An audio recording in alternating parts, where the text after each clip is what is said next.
हरे कृष्णा। आप सब भक्तों के चरणों में प्रार्थना करना चाहता हूँ कि आज चंदन यात्रा के बारे में कुछ चर्चा कर सकें। तो आप सबसे प्रार्थना है, आप हमें आशीर्वाद दीजिए ताकि हम कुछ भगवान की कथा के बारे में कह सकें। तो शुरुआत करने से पहले आज के कथा का जो मेन शिक्षा है वो चैतन्य चरितामृत में एक श्लोक के माध्यम से उसको बोला गया है। तो उसको एक बार रिपीट करेंगे 3 बार और फिर हम लोग आगे चर्चा शुरू करेंगे।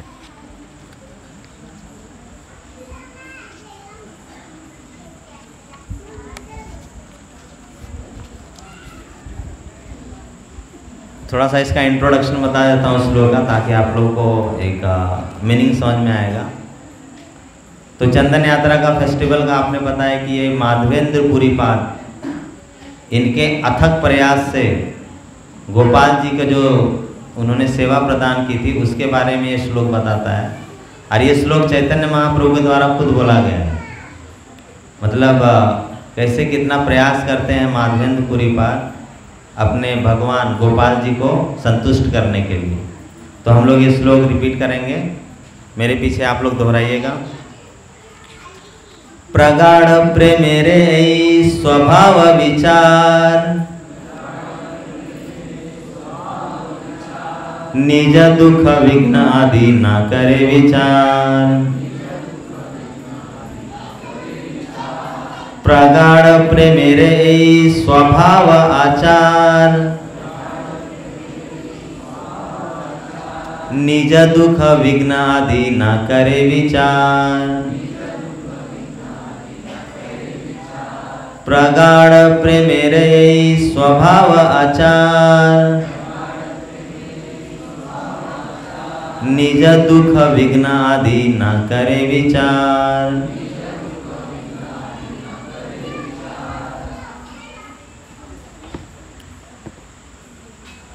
तो जैसा हमें पता है कि गर्मी के सीज़न में सब लोगों को बहुत ज़्यादा परेशानी होती है। सब लोग यही सोचते रहते हैं कि कैसे इस गर्मी से छुटकारा पाया जाए, कैसे इस गर्मी से राहत पाया जाए। सब लोग अलग अलग तरह की व्यवस्था करते हैं इस गर्मी से राहत पाने के लिए। कुछ लोग कूलर लेके आते हैं, कुछ लोग एसी लेके आते हैं, कुछ लोग बड़े बड़े वृक्ष में के नीचे रहना पसंद करते हैं। और खाने के बारे में इसी तरह का है कि अलग अलग राज्यों में, अलग अलग शहरों में अलग अलग प्रचलन है। जनरली गर्मी के दिन में हमें कुछ खाना पसंद नहीं होता है और इतनी गर्मी लगती है कि खाने में हमें थोड़ी भी रुचि भी नहीं होती है। तो हमें चाहिए कि कुछ ऐसा मिले ताकि गर्मी से थोड़ा राहत मिले। जैसे महाराष्ट्र में लोगों को आमरस पसंद है, गर्मी के दिन में हम लोग आमरस खाते हैं। पंजाब में लोग लस्सी पीते हैं, बिहार झारखंड में लोग सत्तू का शरबत पीना पसंद करते हैं। उड़ीसा में लोग पांता भात होता है उसको खाना पसंद करते हैं, वो शरीर को ठंडक देता है। अलग अलग जगह में लोग अलग अलग तरह के मतलब व्यवस्था करते हैं ताकि इस गर्मी से थोड़ी छुटकारा पाया जा सके, क्योंकि ये गर्मी को झेलना इतना आसान नहीं है। और इस बार भगवान की कृपा से बारामती में भी थोड़ी ज़्यादा गर्मी है, तो लोग ज़्यादा ही परेशान हैं।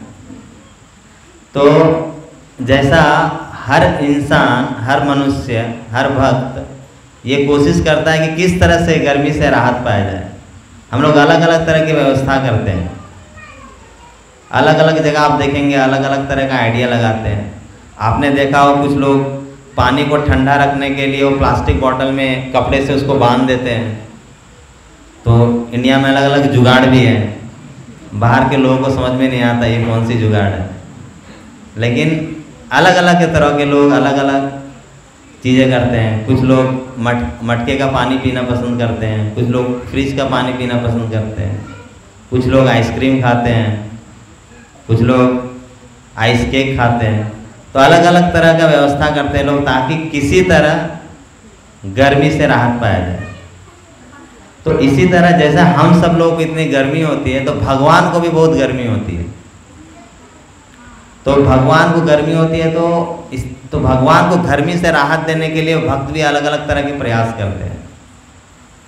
तो मुझे याद है एक बार हम लोग 2017-18 में राजस्थान यात्रा गए थे जयपुर में। ऐसा जनरली कहीं देखने को नहीं मिलता है। तो आपको जैसे पता है गौड़ीय वैष्णव परंपरा में हमारे 3 मेन विग्रह हैं, मदन मोहन जी, गोविंद जी और गोपीनाथ जी। तो बहुत सालों पहले वृंदावन में मतलब जब आक्रांताओं का बहुत आक्रमण हो रहा था, उस समय बहुत सारे विग्रहों को वृंदावन से जयपुर में शिफ्ट कर दिया गया था। तो उसी समय गोविंद जी, गोपीनाथ जी और मदन मोहन जी ये तीनों भी शिफ्ट हुए थे। तो हम लोग यात्रा गए थे। तो एक दिन में अगर इन तीनों विग्रहों का अगर दर्शन मिलता है ना तो बोलते हैं कि भगवान की बहुत बड़ी कृपा मिलती है और हमें मतलब बहुत अच्छा सुकृति मिलता है। तो हम लोग मदन मोहन डीटीज का दर्शन किए थे, उसके बाद गोविंद देव का दर्शन किए थे और फिर बाद में गोपीनाथ जी का दर्शन लेने गए थे। तो बराबर ऐसा राजस्थान की गर्मी, जयपुर की गर्मी मतलब यहाँ के कंपैरिजन में थोड़ी ज़्यादा ही रहती है। यहाँ पे 40, 41, 42 होती है, तो वहाँ पे 46, 47, 48, 50 तक जाता है और बराबर गर्मी का ही सीजन था। तो जब हम लोग गोपीनाथ जी के पास पहुँचे तो लगभग 6-7 बज रहा था।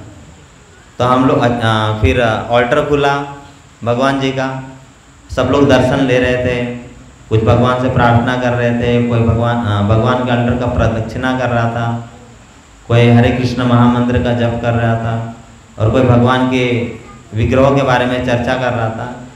अचानक से क्या हुआ, भगवान के ऑल्टर में शावर शुरू हो गया। मतलब जैसा बाथरूम में जैसा शावर रहता है ना, वैसे शावर शुरू हो गया। तो पूरा मतलब भगवान जी को नहलाया जा रहा था लिटरली, जैसे शावर में हम लोग नहलाते हैं। तो ये देख के सब लोग भक्त लोग एकदम अचंभित रह गए, अरे ये क्या है भाई। और गर्मी तो लगी रही थी सबको, तो भगवान को एकदम शावर से ठंडे पानी से नहलाया जा रहा था। और इसके बाद जब भगवान का नहला के पूरा हो गया था लगभग, फिर महापानी जो भगवान का बचा हुआ था उसको जो पुजारी लोग हैं ना बाहर फेंकना शुरू किए। तो सब लोग भक्त को और आनंद आने लगा, अरे वाह ये तो मतलब भगवान का महाप्रसाद है। गर्मी लगी रही थी सबको और ठंडा ठंडा पानी से सब लोग एकदम मतलब नहा लिए थे उस महापानी से। तो जैसे हम लोग अलग अलग तरह के उपाय करते हैं गर्मी से राहत पाने के लिए, उसी तरह भगवान के भक्त भी भगवान को गर्मी से राहत दिलाने के लिए अलग अलग उपाय करते हैं। जैसे इस मंदिर में भगवान को शावर दिया गया था, उसी तरह जगन्नाथपुरी मंदिर में भगवान जी को जल क्रीड़ा कराया जाता है। तो भगवान जी को क्या होता है, जो उनके उत्सव मूर्ति होते हैं ना, अभी उत्सव मूर्ति क्या होता है, हर एक मंदिर में आप देखते हैं बड़े साइज का एक विग्रह होता है और एक छोटे साइज का भी विग्रह होता है। क्योंकि बड़े साइज के विग्रह को एक जगह से दूसरी जगह ले जाना बहुत ही मुश्किल होता है और विग्रह को कुछ क्षति ना पहुँचे, इसलिए हर एक मंदिर में छोटे छोटे विग्रह होते हैं, उनको हम लोग उत्सव मूर्ति बोलते हैं। उत्सव मतलब कोई भी उत्सव जो कि मंदिर के बाहर करना है तो हमेशा उस मूर्ति का ही मतलब मूर्ति को लेकर ही उत्सव किया जाता है। तो जगन्नाथ जी, बलदेव जी, सुभद्रा महारानी की उत्सव मूर्ति को लेके उनको नाव में बिठा के उनको नौका विहार कराया जाता है। तो इस तरह से जगन्नाथपुरी में जगन्नाथ जी को जल क्रीड़ा कराया जाता है। और बहुत सारे मंदिरों में क्या करते हैं, जैसा आपको पता है चंदन का जो पाउडर होता है उसका पेस्ट बना के उसमें कर्पूर मिला के वो जब शरीर में लगाते हैं ना तो उससे बहुत ठंडक महसूस होती है। तो लगभग 90% क्या मतलब 99% मंदिरों में भगवान जी को ये जो अक्षय तृतीया से लेकर 21 दिनों तक भगवान जी को चंदन और कर्पूर का पेस्ट लगाया जाता है ताकि गोपीनाथ, गोविंद देव, मदन मोहन जी, जगन्नाथ इनको गर्मी से राहत मिल सके। तो अभी ये चंदन लगाने का जो उत्सव है उसको बोला जाता है चंदन यात्रा। ये अक्षय तृतीया के दिन में शुरू होती है और अक्षय तृतीया के दिन में शुरू होकर 21 दिन तक चलती है। मतलब कल 10 तारीख था तो 10 तारीख से लेकर 30 या 31 तारीख तक चलेगा, ऐसा कुछ। तो आज हम लोग जानने की कोशिश करेंगे कि ये चंदन यात्रा जो महोत्सव है ये शुरू कैसे हुआ था, इसका क्या हिस्ट्री है, किधर से ये शुरू हुआ था, ठीक है। तो चैतन्य महाप्रभु संन्यास लेने के बाद मायापुर से जगन्नाथपुरी जा रहे थे। उनके साथ कुछ भक्त थे, नित्यानंद प्रभु थे और भी बहुत सारे भक्त थे, मतलब 10-12 भक्त कुछ तो होंगे ऐसे। तो संन्यास लेने के बाद, क्योंकि संन्यास का नियम ये कहता है कि संन्यास लेने के बाद कोई भी इंसान अपने गांव में नहीं रह सकता है, उसको कहीं तो दूसरे गांव में जाना पड़ेगा। तो चैतन्य महाप्रभु की बहुत इच्छा थी कि वो वृंदावन जाए, लेकिन वृंदावन मायापुर से बहुत दूर हो जाता, इसलिए सभी भक्तों ने उनसे निवेदन किया कि आप महाप्रभु आप वृंदावन नहीं जाइए, जो वृंदावन में कृष्ण रहते हैं वही पुरी में जगन्नाथ है, तो वृंदावन और जगन्नाथपुरी अलग अलग नहीं है। तो आप क्या कीजिए, आप पुरी चले जाइए, जिससे भक्त भी आपको बीच बीच में कभी कभी मिलने आ सकते हैं और उनके मन में जो आपके लिए विरह का भाव रहेगा वो थोड़ा कम होगा। तो चैतन्य महाप्रभु ने ये जो योजना थी उसको स्वीकार किया और जगन्नाथपुरी में रहने चले गए अब संन्यास के बाद। तो जब ये मायापुर से निकले और पुरी की तरफ जा रहे थे तो बीच में रेमुना करके एक जगह आती है। रेमुना उड़ीसा में पड़ता है, बालासोर नामक एक जिला में। तो जब चैतन्य महाप्रभु वहाँ पे पहुँचे तो उन्होंने जब गोपीनाथ जी का दर्शन लिया तो उनका मतलब उनको बहुत प्रसन्नता हुई और वो भगवान जी का दर्शन लेके फिर वहाँ पे सब भक्तों ने मिलकर कीर्तन किया। फिर बाद में जब सारे भक्त और महाप्रभु थक गए थे तो वहाँ के जो पुजारी लोग थे, वहाँ के जो सेवक थे गोपीनाथ जी का, वो सब चैतन्य महाप्रभु और सब भक्तों को वहाँ पे एक स्पेशल टाइप का खीर ऑफर होता है भगवान को, एक स्पेशल खीर ऑफर होता है। अगर कोई भक्त गए होंगे तो उसका स्वाद बहुत ही अच्छा होता है, मतलब हम लोग उसको कंपेयर नहीं कर सकते हैं, इतना सुंदर स्वाद होता है। तो उस खीर को अमृत के लिए कहा जाता है क्योंकि उसका स्वाद अमृत के जैसा होता है। तो सारे भक्तों को वो अमृत के लिए खीर दिया जाता है। तो चैतन्य महाप्रभु और सारे भक्त मिलके वो अमृत के लिए खीर लेते हैं। फिर बाद में वो लोग बोलते हैं कि आज रात को हम लोग यहीं पे विश्राम करेंगे। और फिर चैतन्य महाप्रभु को याद आता है कि उनके गुरु महाराज कौन थे? ईश्वर पुरीपाद ने उनको खीरचोर गोपीनाथ के बारे में बताया था और माधवेंद्र पुरीपाद के बारे में बताया था। तो चैतन्य महाप्रभु माधवेंद्र पुरीपाद के बारे में और खीरचोर गोपीनाथ के बारे में और गोपाल जी के बारे में चर्चा करना शुरू करते हैं वहाँ के भक्तों से। तो बोलते हैं एक बार जब माधवेंद्र पुरीपाद, अब माधवेंद्र पुरीपाद कौन थे? चैतन्य महाप्रभु के गुरु थे ईश्वरपुरी और ईश्वरपुरी के गुरु थे माधवेंद्रपुरी। तो इस तरह से मतलब ये अपना डिसाइप्लिक सक्सेशन चलता है, ठीक है। तो चैतन्य महाप्रभु के गुरु थे ईश्वरपुरी और ईश्वरपुरी के गुरु थे माधवेंद्रपुरी। तो ये माधवेंद्रपुरी के बारे में चैतन्य महाप्रभु ने किनसे सुना था? ईश्वरपुरी से, अपने गुरु महाराज से। तो सारे भक्तों को वो बताने लगते हैं माधवेंद्रपुरीपाद का कथा। बोलते हैं एक समय माधवेंद्रपुरीपाद वृंदावन में जाते हैं और वृंदावन में अलग अलग जगह में भगवान जी का दर्शन करते हैं और ऐसे दर्शन करते करते करते गोवर्धन पहुंचते हैं। तो गोवर्धन पहुंचने के बाद वो गोवर्धन की परिक्रमा करते हैं और बाद में गोवर्धन में बहुत सारे कुंड हैं, उसमें से एक कुंड का नाम है गोविंद कुंड। और गोविंद कुंड में वहाँ पे बैठ के भगवान जी का नाम जप करने लगते हैं, भगवान का भजन करने लगते हैं। और माधवेंद्रपुरी पाद इतने निरासक्त भक्त थे कि वो हमेशा भगवान का भजन करते रहते थे। उनको खाने का पीने का इसमें कोई भी रुचि नहीं था। अगर किसी ने ला के दे दिया तो खाते थे वो।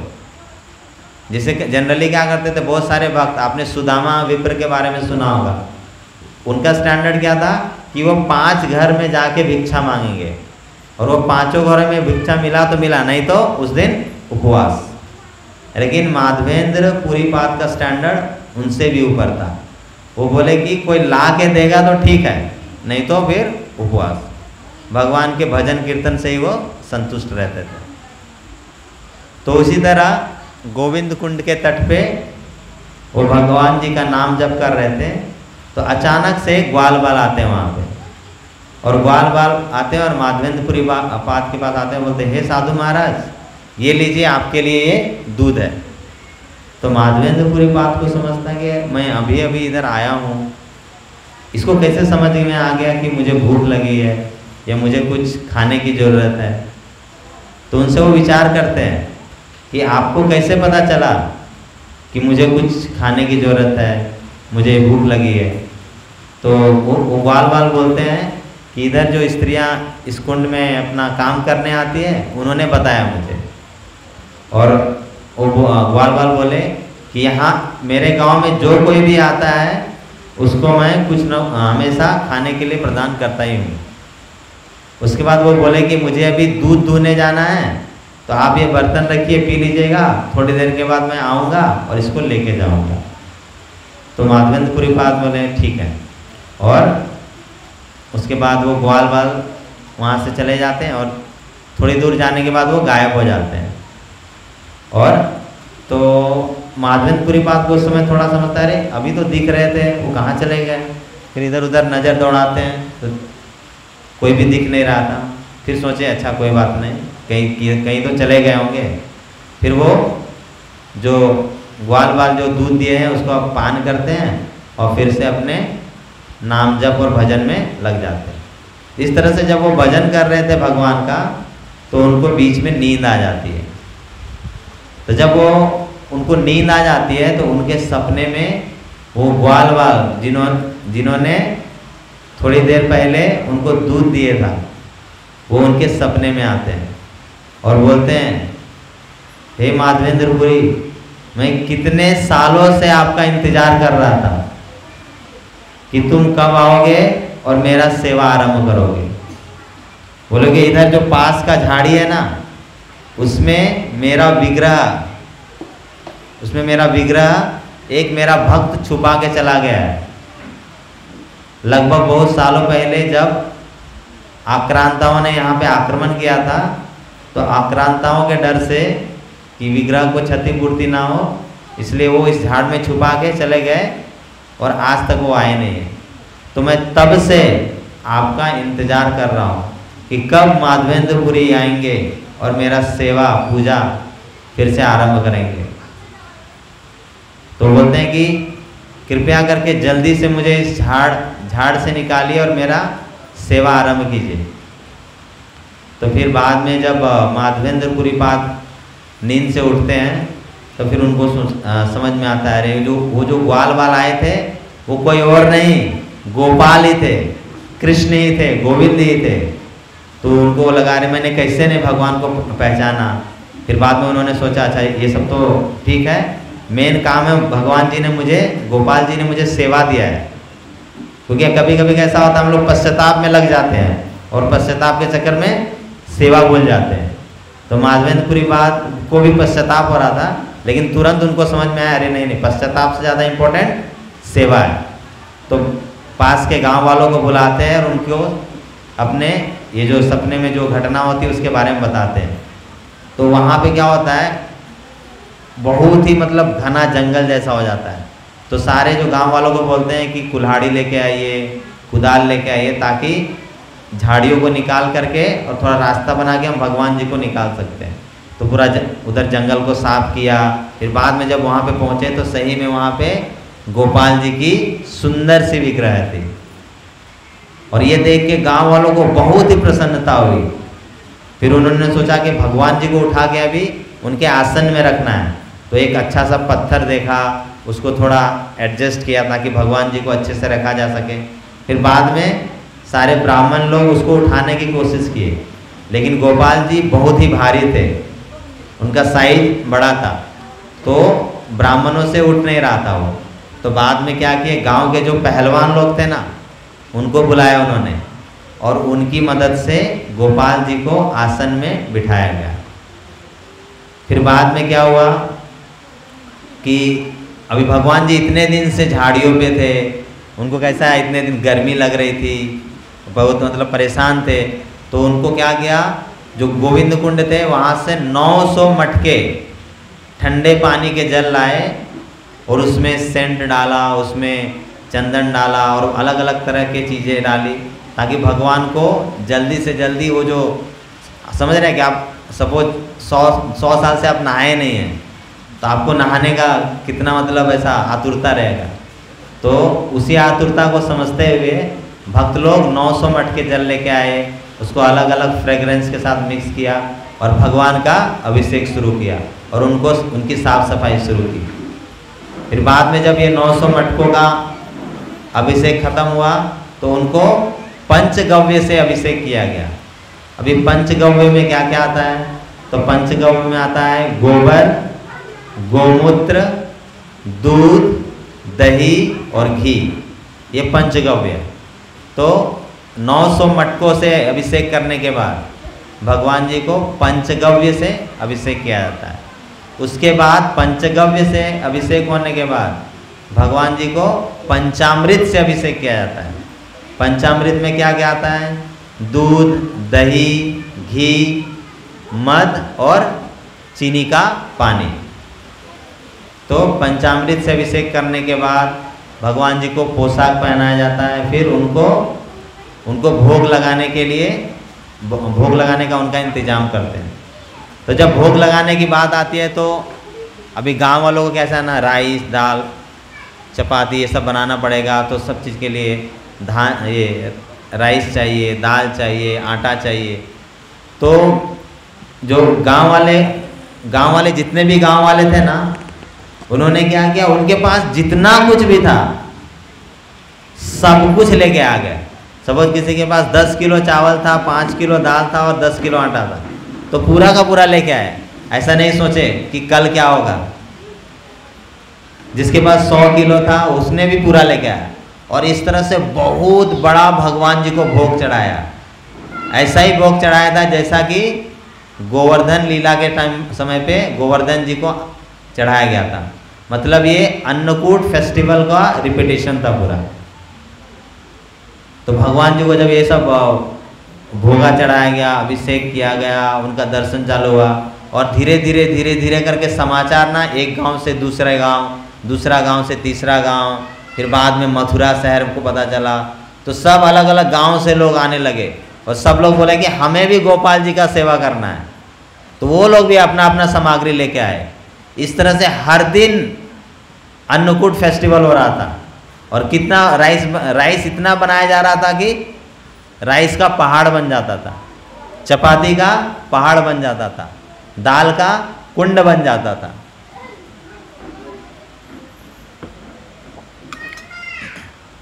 और अलग अलग तरह की सब्जियां थी, अलग अलग तरह के स्वीट्स थे। इस तरह से भगवान जी को हर दिन 56 भोग कराया जा रहा था। जब ये समाचार मथुरा पहुंची तो मथुरा के जो बड़े बड़े व्यापारी लोग थे, धनी लोग थे, कुछ लोग सोना दिए, कुछ लोग भगवान जी को हीरा दिए, कुछ लोग चांदी दिए। इस तरह से अलग अलग भेंट आने लगे गोपाल जी को। फिर बाद में गांव में जितने भी परिवार थे सब लोगों ने गोपाल जी के लिए एक एक गाय दिया। इस तरह से गोपाल जी का सेवा और उनका जो संपत्ति है बढ़ता गया। इस तरह से लगभग 2 साल सेवा चलता है और फिर बाद में एक दिन क्या होता है, माधवेंद्रपुरी पाद के सपने में फिर से गोपाल जी आते हैं और गोपाल जी सपने में आके बोलते हैं कि हे माधवेंद्रपुरी, आपने तो बहुत सुंदर तरीके से मेरा सेवा पूजा शुरू कर दिया है, लेकिन इतने सालों तक झाड़ियों में रहने के बाद मेरे अंदर की जो गर्मी है ना अभी भी ख़त्म नहीं हो रही है। मतलब मुझे बहुत गर्मी लग रहा है। आप क्या कीजिए, जगन्नाथपुरी में वहाँ पे मलया हिल है, मलया नाम का एक पर्वत है, वहाँ पे मलई चंदन मिलता है। उस चंदन के लेप से मेरे अंदर की जो गर्मी है ना उसको हटाइए और मुझे शीतलता प्रदान कीजिए। तो अगले दिन जब माधवेंद्रपुरी पाद उठते हैं और ये सारी चीज़ें बताते हैं तो सारे जनरली कैसा होता है, जब भी अभी माधवेंद्रपुरी पाद क्या थे, जैसे कि उन्होंने सब कुछ सेवा शुरू किया था, तो किसी एक भक्त को बोल सकते थे कि चलिए आप चले जाइए, 5-10 भक्तों का एक कमेटी बना के भेज देते। लेकिन उन्होंने बोला नहीं, गोपाल जी ने ये सेवा मुझे ही करने बोला है, तो ये सेवा मुझे खुद करना है। तो सारे भक्तों को बोला कि आप भगवान का भोग बनाइएगा, आप भगवान का पूजा कीजिएगा, आप भगवान के मंदिर की साफ सफाई कीजिएगा। सारा नियोजन अच्छे से करके वहाँ से निकल गए।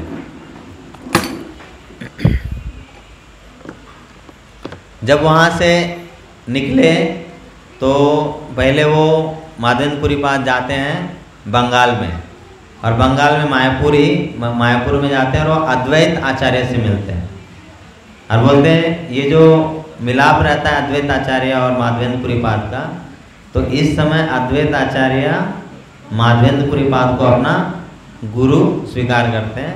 मतलब उल्टा बोल रहा हूँ मैं, माधवेंद्रपुरी पाद अद्वैत आचार्य को अपना शिष्य स्वीकार करते हैं।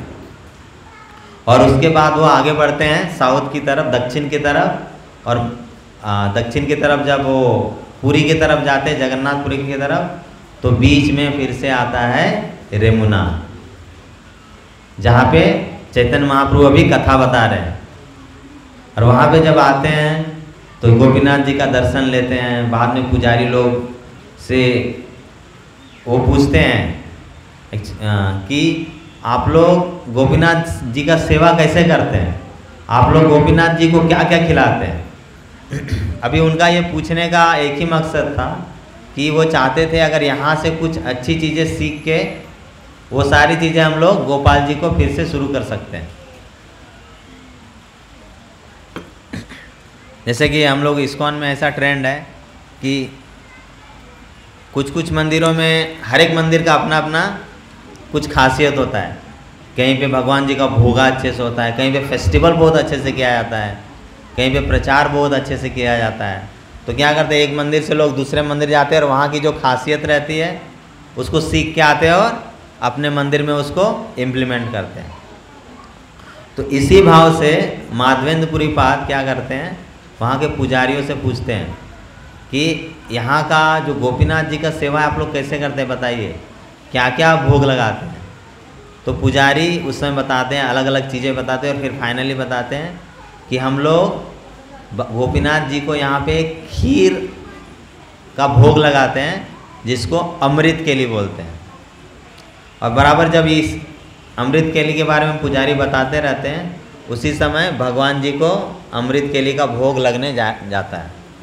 तो माधवेंद्रपुरी पाद के मन में ये विचार आता है कि अगर मैं ये अमृत केली, ये खीर थोड़ा अगर चख पाता तो इसी तरह का भोग मेरे गोपाल जी के लिए बनाता। और ये भोग चल रहा है गोपीनाथ जी को, और इस तरह से उनका विचार आता है। तो उनका विचार बिल्कुल भी नहीं था कि उनको अपना इंद्रियों की तृप्ति नहीं करनी थी, उनको गोपाल जी के इंद्रियों की तृप्ति करनी थी।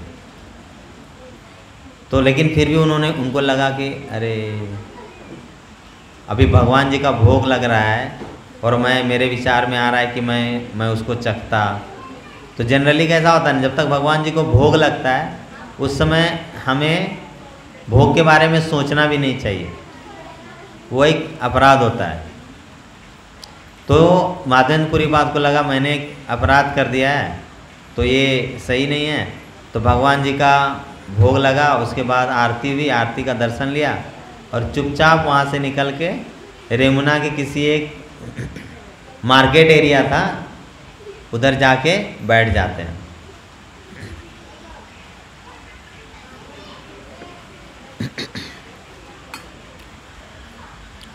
इतने में क्या होता है, पुजारी आरती करके भगवान जी का मंदिर को साफ सफाई करके फिर ऑल्टर को बंद करके सोने चले जाते हैं।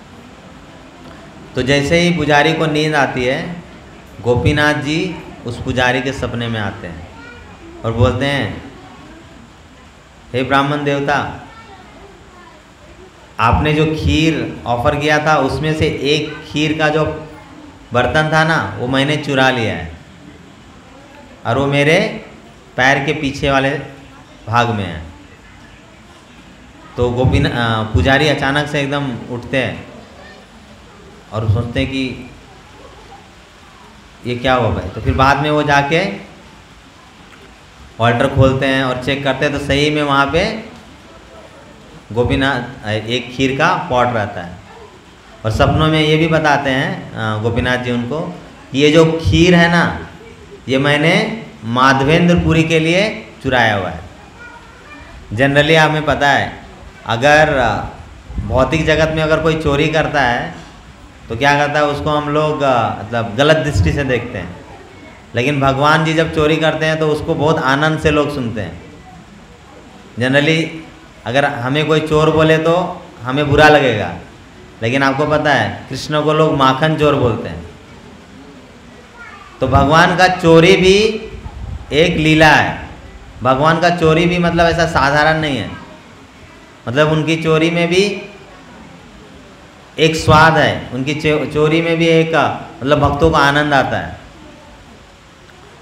तो जब वो पुजारी देखते हैं कि एक खीर का बर्तन रखा हुआ है वहाँ पे, तो उस खीर को बर्तन को निकालते हैं और फिर बाद में वो जो मार्केट प्लेस में जाते हैं और बोलते हैं कि किधर है माधवेंद्रपुरी, किधर है माधवेंद्रपुरी, गोपीनाथ जी ने आपके लिए खीर चुराया है।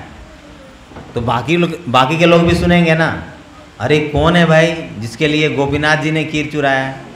समझ में आ रहा है कि छोटी बात नहीं है ना ये, कि भगवान ने आपके लिए खीर चुराया है, मतलब भगवान का दर्शन मिल जाता है, ये भी बहुत बड़ी बात है। लेकिन भगवान ने खुद किसी भक्त के लिए खीर चुराया है, ये कोई साधारण बात नहीं था। तो वो जो पुजारी इस तरह से ढूंढते हैं कि किधर है माधवेंद्रपुरी, आपके लिए गोपीनाथ जी ने खीर चुराया है।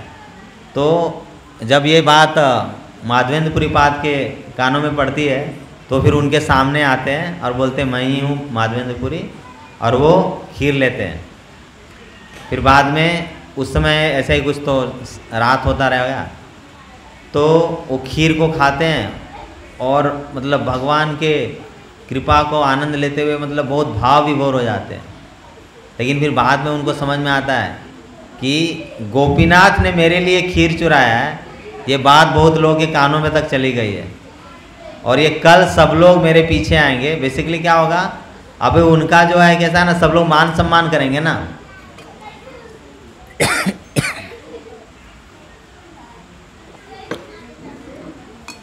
तो कोई भी जो शुद्ध भक्त होता है ना, उसको मान सम्मान नहीं चाहिए रहता है, उसको प्रतिष्ठा नहीं चाहिए रहता है। भक्ति सिद्धांत सरस्वती ठाकुर बोलते हैं प्रतिष्ठा के बारे में, प्रतिष्ठा सुकरेर अविष्टा, मतलब ये जो प्रतिष्ठा है, ये जो नाम है, मतलब भौतिक जो बोलते हैं ना नाम, मैं तो ये हूँ, मैं तो वो हूँ, इसको भक्ति सिद्धांत सरस्वती ठाकुर क्या बोलते हैं, सुकरेर अविष्टा, मतलब सुअर का स्टूल है वो। मतलब इस तरह से प्रतिष्ठा को देखनी चाहिए। और माधवेंद्रपुरी पाद का भी दृष्टिकोण बिल्कुल यही था। तो उन्होंने सोचा कि अगर कल सुबह तक मैं अगर यहाँ रुकता हूँ तो सब लोग मेरे पीछे पड़ जाएंगे और फिर मेरा गुणगान करेंगे, सब लोग मरेंगे, अरे कितने बड़े भक्त हैं, गोपीनाथ ने इनके लिए खीर चुराया है। तो ये सोच के उन्होंने वो क्या किए, वहाँ से निकल गए पुरी की तरफ और बोलते हैं कि ये खीर चुराने से पहले वो जो विग्रह है उनका नाम था गोपीनाथ, लेकिन ये खीर चुराने के बाद भगवान गोपीनाथ जी का नाम हो गया खीर चोर गोपीनाथ। मतलब आज भी आप जाएंगे तो वहाँ पे सब लोग बोलेंगे कहाँ जाना है, तो आप सब लोग बोलते हैं खीर चोर गोपीनाथ जाना है। तो देखिए भगवान का गुणगान, मतलब भगवान का चोरी में भी चोरी भी मतलब कैसा एक लीला है, मतलब उसमें बहुत लोग आस्वादन लेते हैं। तो जब माधवेंद्रपुरी पाद वहाँ से निकले और जब पुरी पहुँचे तो वो पुरी पहुँच गए, तो जनरली कैसा होता है ना, जैसे कि कुछ ऐसा खबर रहता है कि मतलब ये कैसा है ना, एकदम बहुत मतलब इस ये जो मतलब आजकल के टर्म्स में बोलेंगे, आजकल के ये बहुत बड़ा न्यूज़ था। जैसे इंडिया वर्ल्ड कप जीत गया, कैसा कैसा हर एक में इंडिया वर्ल्ड कप जीत गया, इंडिया वर्ल्ड कप जीत गया, इंडिया वर्ल्ड कप जीत गया, कैसा दिखाता। उसी तरह ये समाचार पूरा फैल गया, रेमुना से फैलते फैलते फैलते ये पूरी भी चला गया था। तो बोलते हैं कि माधवेंद्रपुरी पाद को प्रतिष्ठा चाहिए ही नहीं था, लेकिन प्रतिष्ठा उनके पीछे पीछे पीछे पीछे आ रही है। तो बोलते हैं कि जो शुद्ध भक्त है उनको प्रतिष्ठा कभी नहीं चाहिए, तो लेकिन प्रतिष्ठा क्या रहती है, उनके पीछे पीछे ही जाती है। तो शुद्ध भक्त जाते हैं, उसके पीछे पीछे प्रतिष्ठा जाती है। और जो भौतिक जगत के लोग होते हैं वो क्या करते हैं, वो हमेशा प्रतिष्ठा के पीछे पीछे भागते हैं, बराबर है ना, और प्रतिष्ठा उनसे दूर भागती है। तो बोलते हैं प्रतिष्ठा नारी सदा कुंवारी, मतलब ये प्रतिष्ठा नारी है, जो लोग प्रतिष्ठा को चाहते हैं प्रतिष्ठा उनको नहीं चाहती है, और प्रतिष्ठा जिनको चाहती है वो लोग प्रतिष्ठा को नहीं चाहते हैं। तो बोला जाता है प्रतिष्ठा नारी सदा कुंवारी। तो इस तरह से मतलब माधवेंद्रपुरी पाद हमेशा सोच रहे थे कि कैसे तो इस प्रतिष्ठा से दूर हटा जाए, लेकिन प्रतिष्ठा उनके पीछे पीछे आ रहा था। तो जब माधवेंद्रपुरी पाद जगन्नाथपुरी से रेमुना से जगन्नाथपुरी पहुँचे, तो उनके बारे में उनकी ख्याति जगन्नाथपुर भी पहुँच गए थे। वहाँ के जो जगन्नाथपुरी के मंदिर के जो पुजारी थे उनको भी पता चल गया था कि ऐसा कोई एक माधवेंद्रपुरी नाम का भक्त है जिनके लिए गोपीनाथ जी ने खीर चुराया। तो जैसे वहाँ पे वो पहुँचते हैं तो सारे पुजारी उनका स्वागत करते हैं, उनको अच्छा सत्कार करते हैं, उनको प्रसाद खिलाते हैं, उनके लिए सब व्यवस्था करते हैं। तो ये सब देख के माधवेंद्रपुरी पाद बहुत मतलब व्याकुल हो जाते हैं कि मुझे प्रतिष्ठा चाहिए ही नहीं, और वो सोचने लगते हैं कि मुझे अब यहाँ से निकलना पड़ेगा, नहीं तो लोग मेरा गुणगान कर करके मेरा कान पका देंगे। मुझे भगवान का गुणगान सुनना है, मुझे खुद का गुणगान नहीं सुनना है। फिर से उनको याद आया कि मैं यहाँ पे आया क्यों। तो उनको याद आता है गोपाल जी का, गोपाल जी ने जो उनको बोला था कि मुझे बहुत गर्मी हो रही है और मलय पर्वत से मलय चंदन लेके आइए मेरे लिए, जो कि जगन्नाथपुरी में होता है। तो उन्होंने सोचा अभी प्रतिष्ठा को रखो किनारे, फिर से उन्होंने किसको प्रायोरिटी दिया, सेवा को उन्होंने ज़्यादा प्राथमिकता दिया। उन्होंने ज़्यादा प्रायोरिटी किसको दिया, सेवा को। प्रतिष्ठा उन्होंने क्या किया, प्रतिष्ठा को भगवान की सेवा में उपयोग कर दिया।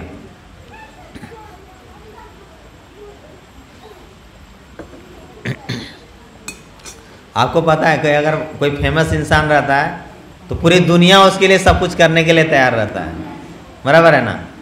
कोई बोलेगा आपको क्या चाहिए, आपको खाना चाहिए, आपको रहने के लिए होटल्स चाहिए, आपको क्या चाहिए बताइए। तो इसी तरह सब लोग माधवेंद्रपुरी पाद से भी यही चीज़ पूछ रहे थे। तो माधवेंद्रपुरी पाद ने बोला, उन्होंने वहाँ के पुजारियों को गोपाल जी के बारे में सब कुछ बताया, जो जो घटना हुई थी कि मैं वहाँ पे गोवर्धन में गया था, गोपाल जी मेरे सपने में आए थे और उन्होंने बोला कि मुझे इस झाड़ से निकालो। फिर उनको झाड़ से निकाला, उनका सेवा पूजा आरंभ किया। लगभग 2 साल सेवा करने के बाद फिर से गोपाल जी मुझे बोलते हैं कि मुझे बहुत गर्मी हो रही है, मेरे शरीर की जो गर्मी है उसको शांत कीजिए, मुझे शीतलता प्रदान कीजिए। और उन्होंने बोला कि मुझे चंदन और कर्पूर का लेप लगा के दीजिए। बोले इसीलिए मैं वृंदावन से पुरी आया हूँ, ताकि ये जो यहाँ पे मलय चंदन मिलता है उसको गोपाल जी के लिए लेके जा सकूँ। तो जब ये बात वहाँ के राजा को पता चला तो उन्होंने क्या किया माधवेंद्रपुरी पाद के लिए 40 किलो चंदन और 20 तोला कर्पूर, ये दोनों पूरा अरेंज करके, और उसके साथ साथ एक सेवक भी दिया और एक ब्राह्मण भी उनके साथ भेजा, और साथ ही साथ उनको कुछ पैसे भी दिए ताकि जाते समय अगर कुछ लगे कहीं बीच में रास्ते में तो उसका उपयोग कर सके। और जनरली क्या होता है, आपको जैसे चंदन, आपको पता है चंदन कोई साधारण वस्तु नहीं है, चंदन बहुत ही कीमती वस्तु है। तो आप कहीं से भी चंदन इसे उठा के अगर 40 किलो लेके जाएंगे तो आपको, जैसे अभी पता है अभी इलेक्शन का टाइम था तो जगह जगह पुलिस था, कहीं पे घपला तो नहीं हो रहा है, कहीं पे करप्शन तो नहीं हो रहा है। तो उस समय भी अलग अलग स्टेट्स थे, तो अभी इतना क्वांटिटी में अगर कोई चंदन लेके जाएगा तो उसको रोकेंगे, उससे क्या करेंगे, सब लोग टैक्स मांगेंगे, गलत तरीके से नहीं लेके जा सकते। मतलब आपको अगर 40 किलो चंदन खरीदना है और यहाँ से कहीं और लेके जाना है तो प्रॉपर आपके पास बिल होना चाहिए, प्रॉपर आपके पास गवर्नमेंट का परमिशन होना चाहिए, तब जाके आप चंदन कहीं लेके जा सकते। नहीं तो बीच में अगर पकड़े गए तो सारा का सारा चंदन जब्त हो जाएगा। तो ये सब नियम कानून उस समय भी चल रहे थे। तो माधवेंद्रपुरी पाद को कुछ भी दिक्कत ना हो इसलिए पूरा कागज और जो भी सर्टिफिकेट्स होते हैं, बिल्स होते हैं, अच्छे से बना के दे दिया। सारा टैक्स का जो भी कंडीशन था उसको फुलफिल करके उन्होंने दिया ताकि रास्ते में उनको कहीं दिक्कत ना हो, और साथ ही साथ एक सेवक, एक ब्राह्मण और कुछ पैसे भी दिए। तो इस तरह से माधवेंद्रपुरी पाद पुरी से निकलते हैं और बाद में धीरे धीरे आगे बढ़ते हुए रेमुना पहुंचते हैं। तो फिर से रेमुना में वहाँ जाते हैं, गोपीनाथ जी का दर्शन लेते हैं, फिर से वही पुजारी उनसे मिलते हैं, वो बहुत प्रसन्न हो जाते हैं माधवेंद्रपुरी पाद को देख के, और फिर उनको अमृत केली खीर देते हैं, उनका सेवा सत्कार करते हैं। और बाद में जब ये सब कुछ होता है, जब रात्रि में माधवेंद्रपुरी पाद विश्राम करने के लिए जाते हैं तो गोपाल जी फिर से उनके सपने में आते हैं।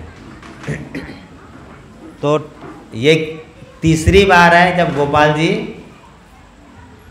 माधवेंद्रपुरी पाद के सपने में आते हैं, और वो माधवेंद्रपुरी पाद से पूरी तरह से प्रसन्न रहते हैं।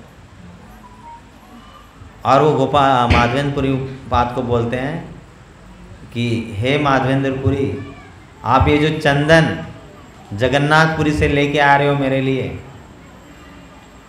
इसको क्या कीजिए, आप गोपीनाथ जी को इसका पेस्ट बनाइए, कर्पूर मिक्स कीजिए और गोपीनाथ जी को ही लगाइए।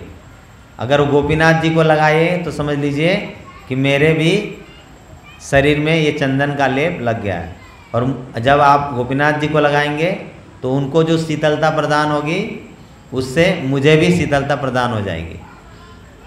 तो इस तरह से सपने में गोपाल जी माधवेंद्रपुरी पाद को बोलते हैं। तो फिर बाद में जब माधवेंद्रपुरी पाद उठते हैं तो वहाँ के पुजारियों को बुलाते हैं, खीरचोर गोपीनाथ मंदिर के पुजारियों को बुलाते हैं और उनको सारा कहानी बताते हैं। तो ये जब सुनते हैं वहाँ के पुजारी तो वो लोग बहुत प्रसन्न हो जाते हैं, क्योंकि उस समय बहुत गर्मी पड़ रही थी वहाँ पे। तो उनको जब सुनने में आया कि अरे मेरे गोपीनाथ जी के लिए चंदन और कर्पूर का लेप लगाया जाएगा, तो वो लोग बहुत ही प्रसन्न हो जाते हैं। बोलते हैं वो लोग, सब लोग एकदम ऐसा बोलते हैं, जय हो जय हो जय हो। और फिर माधवेंद्रपुरी पाद बोलते हैं कि मेरे साथ जो एक ब्राह्मण और एक सेवक आए हैं, ये लोग हर दिन चंदन को घिसेंगे और उसका पेस्ट बनाएंगे, और आप लोग भी कोई तो 2 ब्राह्मण दीजिए, और वो लोग भी, सब लोग 4 ब्राह्मण लोग मिलके चंदन घिसेंगे, कर्पूर उसमें मिक्स करेंगे और गोपीनाथ जी को लगाएंगे। तो वो चारों ब्राह्मण मिलके चंदन घिसते हैं, चंदन का पेस्ट बनाते हैं, और फिर बराबर ऐसे ही अक्षय तृतीया का समय था और बहुत गर्मी पड़ रही थी, और उस दिन गोपीनाथ जी को पूरे शरीर में, चेहरे को छोड़ के पूरे शरीर में चंदन का लेप लगाया जाता है। और ये लेप लगाने के बाद जो गोपीनाथ जी का दर्शन लेते हैं माधवेंद्रपुरी पाद, तो उनको बहुत ही संतुष्टि प्राप्त होती है। और ये जब लेप गोपीनाथ जी को लगता है तो गोपाल जी को भी शीतलता प्रदान हो जाती है, उनको भी शीतलता मिल जाती है। तो चैतन्य महाप्रभु इस तरह से ये जो कहानी बता रहे थे माधवेंद्रपुरी बात के को, उसको बाद में वो क्या करते हैं, इसको कंक्लूड करते हैं। जो श्लोक मैंने शुरू में बोला था वही श्लोक फिर बाद में वो बोलते हैं। तो वो श्लोक एक बार फिर से हम लोग दोहराएंगे।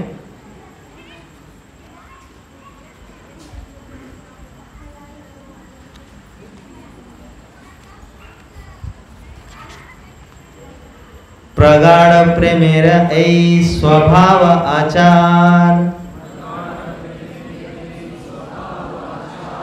निज दुख विघ्न आदि न करे विचार। प्रगाढ़ प्रेमेर ऐ स्वभाव आचार,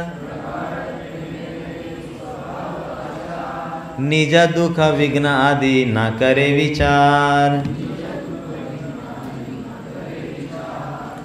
प्रगाढ़ प्रेमेर ऐ स्वभाव आचार, निज दुख विघ्न आदि न करे विचार। तो यहाँ पे इस श्लोक का मतलब समझने का कोशिश करते हैं हम लोग। प्रगाढ़ प्रेमेर, प्रगाढ़ प्रेम मतलब माधवेंद्रपुरी पाद का जो गोपाल जी के ऊपर जो प्रेम था वो, मतलब जैसे बोलते हैं ना, जैसे आम का एक जूस होता है और एक आम का रस होता है। तो आम का जब थिक रस होता है कैसा, अगर उसको खाते हैं तो ज़्यादा आनंद होता है ना, मतलब वो प्रगाढ़ आम रस है, ऐसा बोलेंगे, बराबर।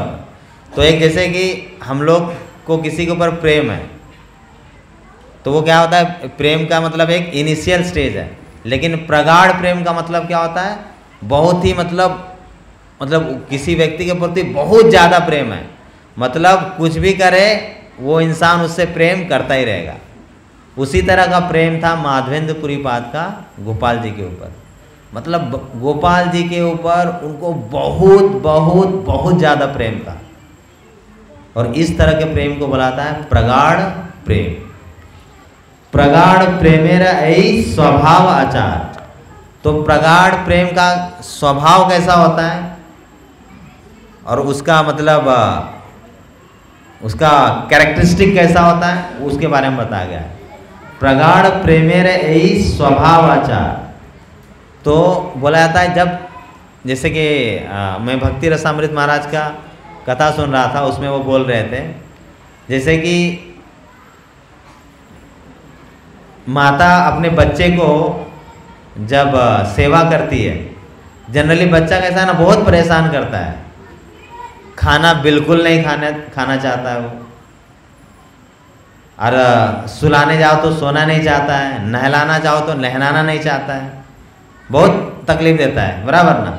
लेकिन माँ कभी ऐसा सोचती है क्या, अरे भाई कितना तकलीफ देता है, छोड़ो इसको, छोड़ के जाते हैं, नहीं, क्योंकि माँ का प्रेम उस बच्चे के ऊपर इतना ज़्यादा होता है कि बहुत ज़्यादा कष्ट होने के बावजूद भी वो हमेशा प्रयत्न करते रहती है कि अपने बच्चे को कैसे अच्छे से अच्छा खिलाए, कैसे अच्छे से अच्छा पहनाए, कैसे उसको नहलाए, कैसे वो उसकी मतलब उसको प्रेम दे। तो कभी माता कभी नहीं सोचती ऐसा, अरे ये बच्चा इतना तकलीफ देता है, उसका सुसु साफ करना, उसका पॉटी साफ करना, ऐसा माता अपने बच्चे के लिए कभी नहीं सोचती है। उनको कैसा वो जो कष्ट होता है उसमें भी उनको आनंद होता है। तो उसी तरह माधवेंद्रपुरी पाद का जो प्रगाढ़ प्रेम था कृष्ण के ऊपर, उसमें उनको खुद भी बहुत कष्ट हो रहा था, बराबर ना। जैसे माता जब बच्चा होता है तो रात को सोने नहीं देता है बच्चा, खाने नहीं देगा, आप खाते रहेंगे, जैसे मेरा खुद का भी एक्सपीरियंस है, खाते रहेंगे सब्जी को तो सब्जी में आके चम्मच को ऐसा ऐसा हिला देगा, बीच में गिरा देगा, कभी चपाती को सब्जी में मिक्स कर देगा, बराबर ना। तो तकलीफ होती है माता को, पिता को तो बहुत कम होती है, माता को ज़्यादा होती है। तो माता को बहुत तकलीफ होती है, रात को सोने नहीं देगा। अब जब उसको नींद आ रही है तब इसको खेलना रहता है, जब इसको भूख लगी है तब उसको भूख नहीं है, बराबर ना। तो इस तरह से एक माता को बहुत तकलीफ होती है अपने बच्चे को लालन पालन करने में। लेकिन क्या माता कभी ऐसा सोचती है क्या? नहीं, माता कभी ऐसा सोच ही नहीं सकती है। क्यों? क्योंकि माता का अपने पुत्र के प्रति अगाढ़ प्रेम होता है। उस अगाढ़ प्रेम के कारण वो जो दुख होता है, वो तकलीफ होता है ना, वो माता पूरी तरह से भूल जाती है। तो ये एक छोटा लेवल हुआ है, माता का प्रेम अपने बच्चे के लिए है, वो एक छोटा लेवल है। लेकिन वो एक शुद्ध भक्त का प्रेम जो होता है कृष्ण के लिए, जगन्नाथ के लिए, गोपीनाथ के लिए, वो प्रगाढ़ प्रेम होता है। मतलब इतना ज़्यादा वो प्रेम रहता है कि बोलते हैं कि उसमें निज दुख विघ्न आदि ना करे विचार। मतलब अभी माधवेंद्रपुरी पाद सबसे पहले गोपाल जी को उस झाड़ से निकाले, उनको उठा के उधर मंदिर में स्थापित किया। तो ये सब करने में कष्ट होता है कि नहीं? जैसे यहाँ पे मंदिर में हम लोग सुबह सेवा करने आते हैं, सुबह या दोपहर शाम जब भी सेवा करने आते हैं, तो जनरली सब लोग सुबह नहा लेते हैं। तो सुबह उठना है मतलब 4 बजे 3:30 बजे उठना पड़ता है। बाहर की दुनिया के लोग 8 बजे उठते हैं, लेकिन जिस दिन जगन्नाथ जी का सेवा उस दिन 4 बजे उठना पड़ता है। तो ये 4 बजे उठना, भगवान का सेवा करना, भगवान को भोग लगाना एक तरह से कष्ट है। लेकिन ये भगवान के ऊपर जिनका प्रीति रहता है, भगवान के ऊपर जिनका प्रेम रहता है, तो उस प्रेम के कारण वो कष्ट को भूल जाते हैं। जब देखते हैं भगवान के मन में प्रसन्नता आती है, तो प्रसन्नता को देख के वो सारे अपने दुख विघ्न इसका कुछ भी विचार नहीं करते हैं। तो इसी तरह माधवेंद्र, ये सबके जीवन में है। भगवान को ड्रेस करना है, भगवान को भोग लगाना है, तुलसी महारानी का सेवा करना है। अभी जैसे कि देखते हैं कि कभी तुलसी महारानी को कीड़ा लग जाता है, अभी इतनी गर्मी है, धूप लग जाता है, तो बहुत सेवा करना पड़ता है। मतलब आपको धूप में जाके तुलसी महारानी को पानी देना है, तो वो धूप में जाना क्या एक कष्ट है ना, एक दुख है, एक विघ्न है। लेकिन तुलसी महारानी से हम लोग प्रेम करते हैं, इसलिए वो दुख भी स्वीकार करते हैं। तो उसी तरह माधवेंद्रपुरी पाद वो बहुत सारा दुख विघ्न और परेशानियों को झेल रहे थे। क्यों? क्योंकि उनको गोपाल जी के ऊपर प्रगाढ़ प्रेम था। उस प्रेम के वश वो अपने जो दुख विघ्न उसका कुछ भी विचार नहीं कर रहे थे। मतलब समझ रहे हैं क्या? वहाँ से जाना, फिर वृंदावन से अभी आप देख रहे हैं चंदन लगाना, मतलब बराबर गर्मी भी होगी, जंगल से आना। अभी ऐसा थोड़ी ना, फ्लाइट तो अवेलेबल नहीं था कि वृंदावन से फ़्लाइट पकड़े, भुवनेश्वर में उतरे, वहाँ से कैब लिया और पुरी में आ गए, फिर से सामान लोड किया, फ़्लाइट पकड़े, वृंदावन में आ गए। ऐसा तो था नहीं उस समय, पैदल चल के जाना पड़ता था, महीनों लगते थे। बीच में क्या कष्ट आएगा, कहाँ रात होगा, कहाँ दिन होगा, जंगल क्रॉस करना है। और अभी इतना सारा सामान लेके जाना है, तो हर एक जगह टैक्स कलेक्ट करने वाले रहते हैं, तकलीफ देंगे वो लोग, टैक्स मांगेंगे। लेकिन माधवेंद्रपुरी पाद अपने इन दुखों, कष्टों, परेशानियों के बारे में कुछ भी विचार नहीं करते हैं। क्यों? क्योंकि गोपाल जी के ऊपर उनको प्रगाढ़ प्रेम था।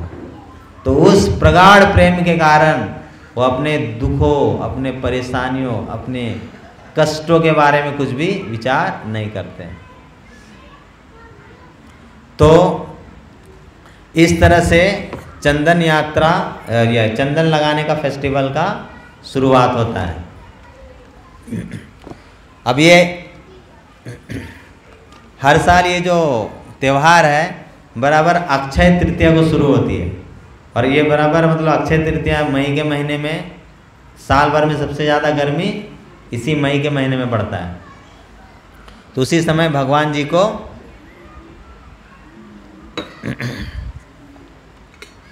चंदन और कर्पूर का लेप लगाया जाता है। अभी अक्षय तृतीया का मतलब बहुत ही सुंदर सा मतलब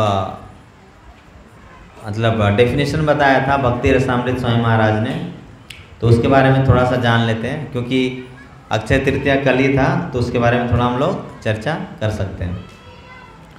तो महाराज जी बता रहे थे क्षय का मतलब होता है ऐसे चीज़ें जिनका विनाश हो जाता है, मतलब जो खत्म हो जाएगा, जिसका समापन हो जाएगा, क्षय का ये मतलब होता है। जो the things which will get perish which will be finished. तो भौतिक जगत में हम लोग जो कुछ भी कर रहे हैं, सपोज हम लोग पैसा कलेक्ट कर रहे हैं, पैसा जमा कर रहे हैं, घर बना रहे हैं, बैंक बैलेंस कर रहे हैं, कार खरीद रहे हैं, जो कुछ भी कर रहे हैं, ये सब क्या है? ये सब चीज़ों का क्षय हो जाएगा। तो अक्षय क्या है? तो बोलते हैं अक्षय है भक्ति। भक्ति मतलब क्या? भगवान का नाम का जप करना, श्रीमद् भागवत धर्म का पठन करना, धाम का परिक्रमा करना। जैसा अभी हम लोग ऋषिकेश, बद्रीनाथ और केदारनाथ जा रहे हैं, तो ये अक्षय तृतीया मतलब अक्षय चीज़ें हैं।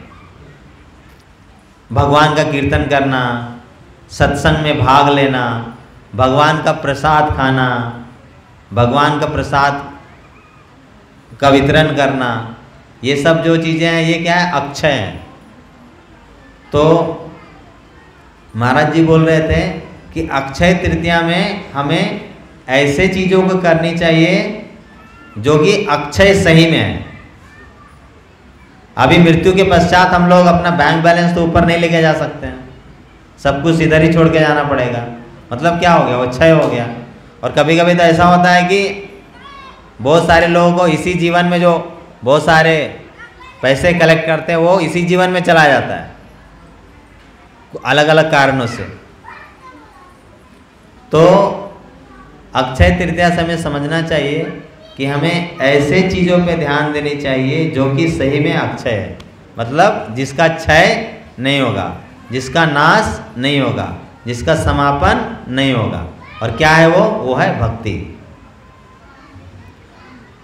तो इसीलिए हमें अक्षय तृतीया के दिन ज़्यादा से ज़्यादा नाम का जप करना चाहिए, भगवान का सेवा करना चाहिए, भगवान को चंदन लगाना चाहिए, भगवान को आमरस ऑफर करना चाहिए, भगवान को ऐसा जैसे अलग अलग तरह के आम के फलों का ऑफरिंग करना चाहिए। अभी मैंने मतलब पिछले साल एक व्हाट्सएप में मैसेज आया था कि भारत में हजारों तरह के आम के प्रकार हैं, जैसे अलग अलग प्रकार के आम भगवान को ऑफर कर सकते हैं। जैसे यहाँ पे हापुस होता है, केसर होता है, दशहरी होता है, अलग अलग प्रकार के आते हैं। इस तरह से अलग अलग प्रकार के आम को भगवान को हम लोग ऑफर कर सकते हैं। तो ये सारे गतिविधियाँ हमें अक्षय तृतीया के दिन शुरू करनी चाहिए।